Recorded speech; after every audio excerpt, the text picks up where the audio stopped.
Marshallese, and I'm from the Marshall Islands, and I grew up on KwaZulu-Natal. And diabetes has become a big issue on both sides of my family. On my father's side of the family, I've lost my grandparents, an uncle, and 2 aunties from diabetes.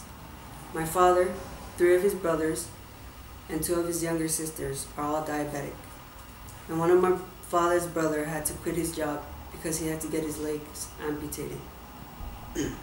On my mother's side of the family, my mom's older sister is diabetic, and she recently also lost her husband from diabetes. He was supposed to go on dialysis, but with religious beliefs, he didn't go with the treatment. My grandmother, she struggles every day trying to get her blood sugar level in check.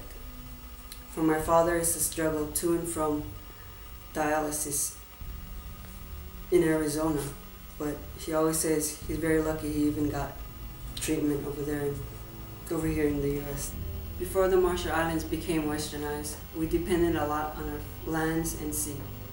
A traditional Marshallese diet includes seafood and whatever fruits and vegetables we grew on land, which includes breadfruit, pandanus, coconuts. Now that the Marshall Island is more westernized, we depend on processed foods that are imported, such as canned meat, ramen noodles, rice, and meats that are high in fat, such as turkey tails. Typical drinks include high fructose, juices, and sodas. Processed foods are cheap and more accessible than healthy foods. The natural and healthy foods are more expensive.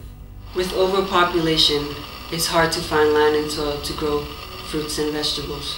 And with the high price of gas and oil, it's always hard for locals to access seafood. Traditional ways of preparing and cooking food are slowly vanishing, but diabetes is on the rise in the Marshall Islands. Type 2 diabetes is prevalent in the Asian American, Native Hawaiian, and Pacific Islander communities. Nearly 26 million people in the U.S. are living with diabetes, and 79 million are at risk.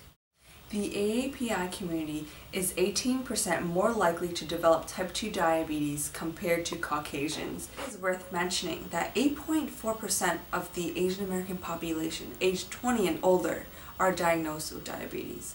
I'm Steven. I'm Cambodian American. My grandmother has type 2 diabetes. Hi, I'm Priya. I'm an Asian Indian, and my father and aunt both have diabetes. My name is Tashua. I'm Hmong American, and my dad has type 2 diabetes. Hi, my name is Kimberly Dow. I'm Vietnamese.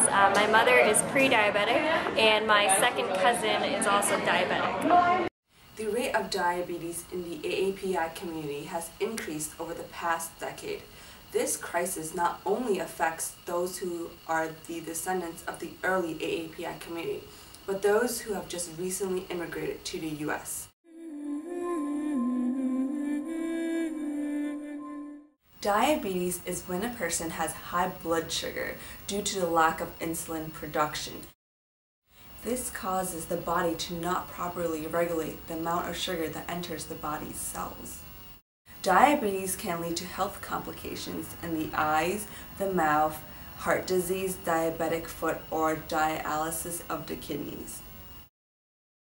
Because diabetes can cause kidney failure, dialysis is the medical treatment used to clean and filter the blood. The prevalence of diabetes in the AAPI community is due to environmental and genetic influence. However, the rate of diabetes in the Chinese American and Japanese American population is greater than the Chinese population living in China and the Japanese population living in Japan. Asian Americans living with diabetes in the US may seem healthy because of their BMI index, but the problem is that AAPIs develop diabetes at a much lower body weight compared to other ethnicities. Doctors have suggested that it is necessary to redefine overweight in the AAPI community by creating a more suitable BMI for our population. Overweight for the AAPI community would be 24 compared to 25 on a regular BMI index.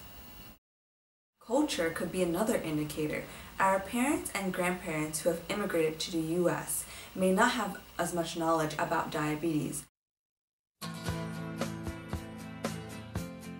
Now that we know that diabetes is so prevalent in the AAPI community, we should monitor our bodies and go to annual checkups. I believe it's very important to educate the Marshallese community on diet and nutrition when it comes to diabetes.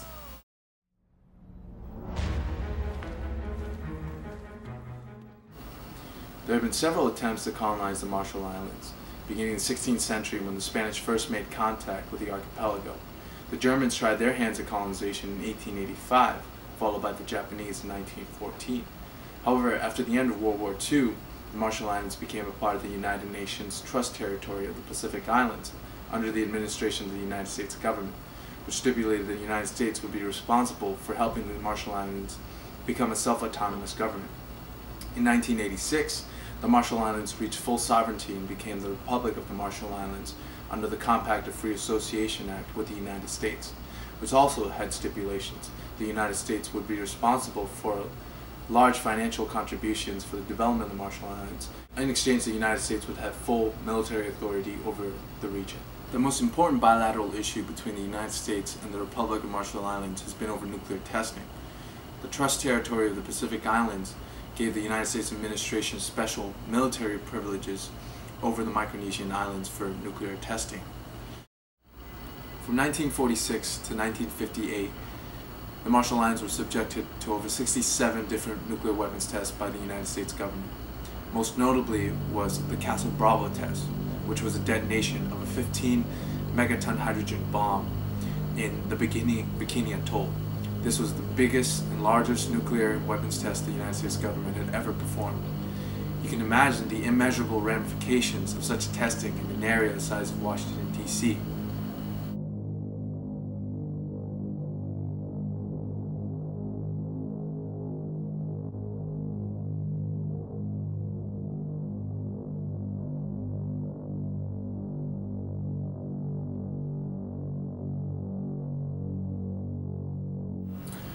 A large population of the Marshallese Islands were unable to live full and healthy lives after the nuclear testing. They were unable to go out and fish, go out and work, grow agriculture, collect fruits and vegetables in the full capacity they were before. And not only that, the land and the whole ecological system was severely affected by radiation. The displaced Marshallese people have a right to return to their homes. It's the responsibility of the United States government to make sure that the land is returned to a healthy and safe condition. Only by returning the Marshall Islands back to a safe and healthy environment can the Marshallese people finally combat the factors contributing to diabetes. It is unknown what vegetation was indigenous to the Marshall Islands. Ancient inhabitants were believed to have introduced plants seen today on the islands for food or handicrafts.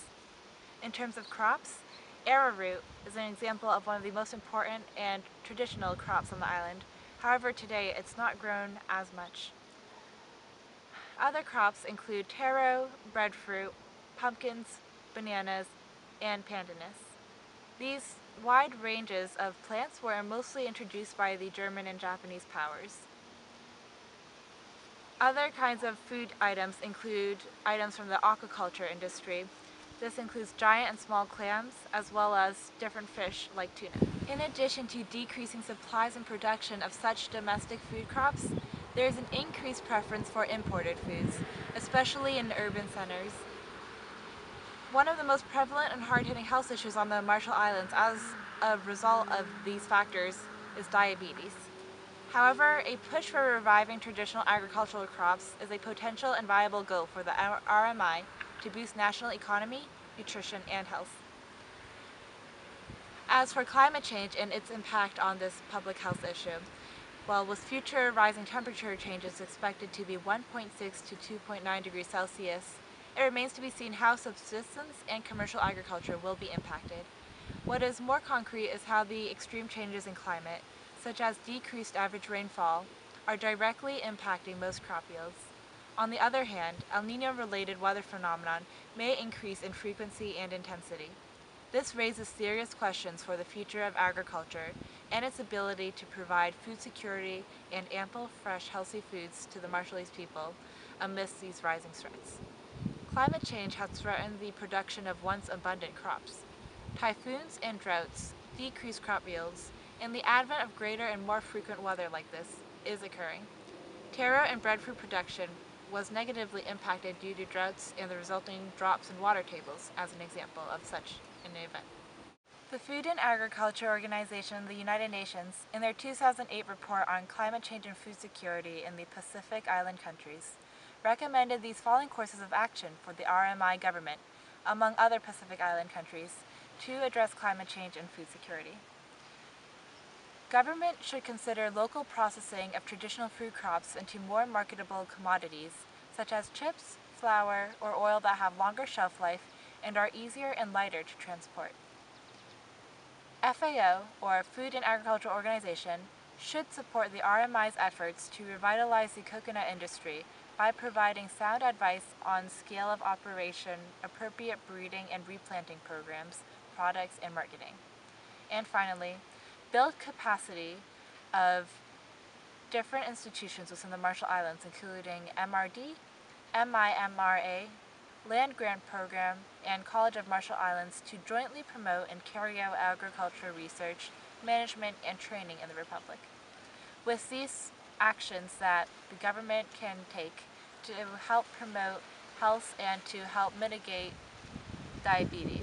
When I get older, I will be stronger. They'll call me freedom, just like a waving flag. When I get older, I will be stronger. They'll call me freedom, just like a waving flag. And then it goes back, and then it goes back.